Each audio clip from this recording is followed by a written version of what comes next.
The real story is that as we speak now, you have a contingent of Southern European economies, the four, Portugal, Spain, Greece, and Italy.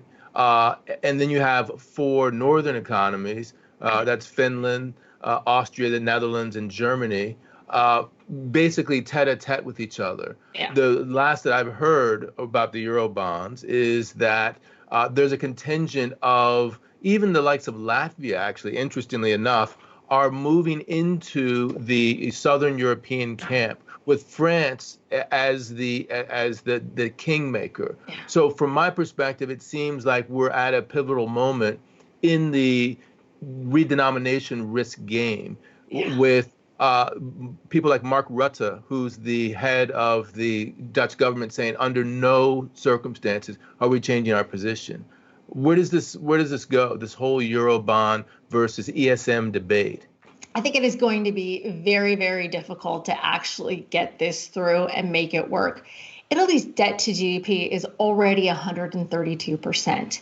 That is part of what's crippling the economy. The government is a massive portion of the economy, and there's a massive amount of debt sitting on the economy. You cannot solve this problem by dumping more debt on it. And I don't see how other economies that have been doing quite well are going to be willing to put this basically a big old cement block and tie it to their feet while they try to swim across the sea. That's just, I don't see that being politically all that feasible. The problem is you have this mentality that government will solve the problem when the problem is, in fact, the government. So I think this is going to get really ugly. I think there's either one or two things is going to happen. You're either going to have significant fiscal consolidation, fiscal policy consolidation, which means that Italy is no longer nearly as autonomous as it used to be. Its finances are going to be run more and more by Brussels. Now, some would argue that that might be a good idea because it's not like Italy has this fantastic track record. But history pretty much is clear that when you have some guy over there making decisions for a guy over here, that doesn't tend to go very well because you don't have any skin in the game, right? You're not dealing with the consequences of your own decisions. So that's unlikely to work out well. Even Conte has said that's a deal breaker. Just like Rutte is saying it's a deal breaker to do a Eurobond, the Italian government is saying they would never do that. So that's completely the only options, and you've got half the people saying no way on option A, and the other half going no way on option B, and it's like those are the only options. The other thing you can do is Italy falls out of the Eurozone, goes back to the lira, probably, well, definitely it would need to have a big default on the debts, and that is also literally nearly impossible. I don't know how you even do that. How would Italy, so they default, they can't borrow any money. They have an old population. It's the second oldest population in the world. First is Japan. Italy's got the oldest in Europe. How are you going to take care of all these people, these pensions, when you drop out of the Eurozone and you cannot borrow any more money? So there's all bad options around, and the clock is ticking. So part of the work I do here now is involved in having Italian companies, some private, some public, that are looking to perhaps have a strategic acquisition, be acquired, or get funding primarily from American companies. And what we're seeing is a lot of the big private equity companies, names that you would all know, they're looking at their portfolios right now as, the world is coming to a grinding halt and saying, we know we're going to have to take losses. So where are we willing to take them, and where will we provide additional capital? Because right now, it's not like you're looking at a company saying, well, I'm going to invest for growth. What you're doing is you're putting money in to keep it afloat, right? That's going to be the focus. So if you're doing that, you're going to have to say, all right, we're going to have to let some of these go. Italy is probably one of the worst looking at the moment. So you've got capital, investing capital, no longer coming into the economy. And that is just accelerating this pace. I have a company that last year got them some emergency funding. It's a publicly traded company. They were in a tough spot, needed some emergency funding, got them that. Things were going great. They're back on their feet. And after this, and it's a consumer products company, after this, they're running out of time. And you're not talking about a small company. This is a publicly traded company that has a couple months at most before it's completely out of cash. And that is the story everywhere here. And where is the money going to come from? Well, let me ask you this. How does that compare from your knowledge to what UK companies are facing in terms of Brexit? From my perspective, it seems like Brexit is a easier scenario by far than Ital-exit would be. Yes, much easier. Well, the UK doesn't have the percent of government. I think their government spending is like 30, I think on about 38% of GDP. So government accounts for a much smaller portion of the economy. And they also don't have the outrageous debt to GDP. And they have just a stronger economy there's a lot more faith in their economy and how it operates. Here, it's actually very difficult to speak of the Italian economy because you've got two very distinct economies. Mm-hmm. You have the north, which is where I am, and thank God we ended up being the epicenter because this is a very wealthy part of the country. Things work really well here. There's a lot of GDP generated here. Then you have the bottom half. You go Rome, go south. When you go down there, it's a completely different world, very, very poor.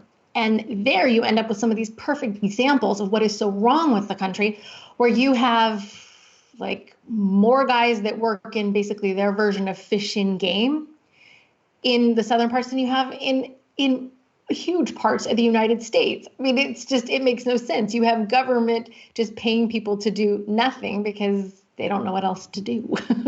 So where do we go from here, not just in Italy, but also globally and from an economic perspective? I mean, to game out different scenarios, obviously you have to almost be a virologist at this point in time because, you have to understand, when's this going to end? And you already talked about not getting any clear signals from that.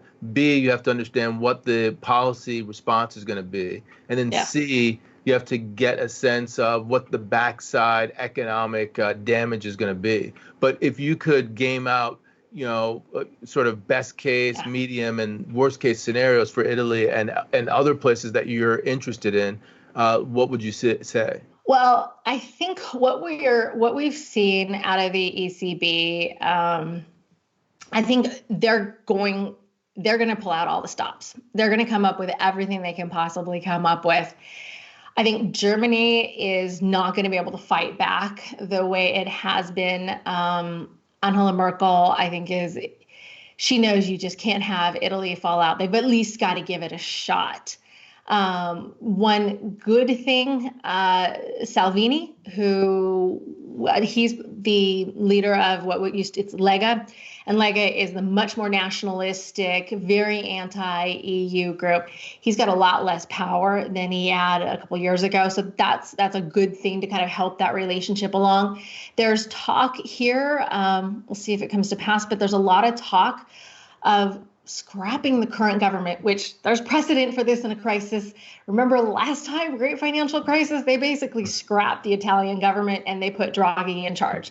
There's talk of that happening again. And I think that would actually be probably the best case scenario. I mean, the leadership here right now, it's stunningly bad. For example, when they tightened down the lockdown rules, how that all panned out was Conte, the prime minister, got on Facebook at 11 o'clock at night on a Saturday, no pre-announcement, just gets on Facebook, starts telling everybody, here's the rules, except for the rules hadn't really been agreed to. So that was Saturday saying, well, if you're not essential, only essential people can go to work on Monday. By Monday morning, people had no idea if they should go to work or not. I mean, that's just one little example. And I already told you about the website. I mean, this government is not getting it done.